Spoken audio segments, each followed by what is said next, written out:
నమస్తే అందరికీ. ఈరోజు మన వీడియోలో ఇండిగో ఎయిర్లైన్స్ తీసుకున్న ఒక ముఖ్యమైన నిర్ణయం గురించి తెలుసుకోబోతున్నాం.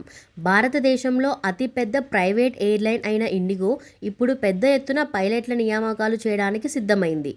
ఎందుకు ఇండిగో ఇంతమంది పైలట్లను తీసుకుంటోంది అంటే, ప్రస్తుతం దేశంలో ఎయిర్ ట్రాఫిక్ భారీగా పెరుగుతోంది.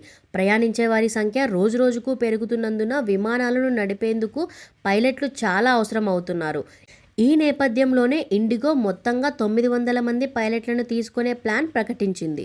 2025 నుండి 2026 వరకు నియామకాలు చూసుకుంటే 2025 నాటికి 158 మంది పైలట్లు, 2026 డిసెంబర్ నాటికి ఇంకా 742 మంది పైలట్లు, ఇలా దశల వారీగా పైలట్లను నియమించుకోనున్నట్లు ఇండిగో స్పష్టం చేసింది.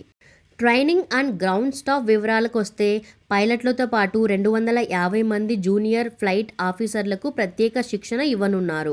300 మంది క్యాబిన్ క్రూ ట్రైనీలు, 600 మంది ఫ్లైట్ ఆఫీసర్ నియామకాలు ఆర్ అప్గ్రేడ్లు కూడా చేయనున్నట్లు సమాచారం. ఇవి మొత్తం ఇండిగోలో పనుల విస్తరణ, కొత్త రూట్స్ ప్రారంభం మరియు విమానాల సంఖ్య పెరుగుతున్న సూచనలు. ఇప్పటికే ఇండిగోలో 5456 మంది పైలట్లు పనిచేస్తున్నారు. ఇప్పుడు కొత్త నియామకాలతో ఈ సంఖ్య మరింతగా పెరగనుంది. ఇది ఎవరికి మంచి అవకాశం? ఈ అవకాశాలు ముఖ్యంగా పైలట్ ట్రైనింగ్ చేస్తున్న వారికి, ఫ్రెష్ కమర్షియల్ పైలట్లు, క్యాబిన్ క్రూ జాయిన్ అవ్వాలనుకుంటున్న వారికి, ఏవియేషన్లో కెరీర్ చూస్తున్న యువతకు చాలా పెద్ద గుడ్ న్యూస్.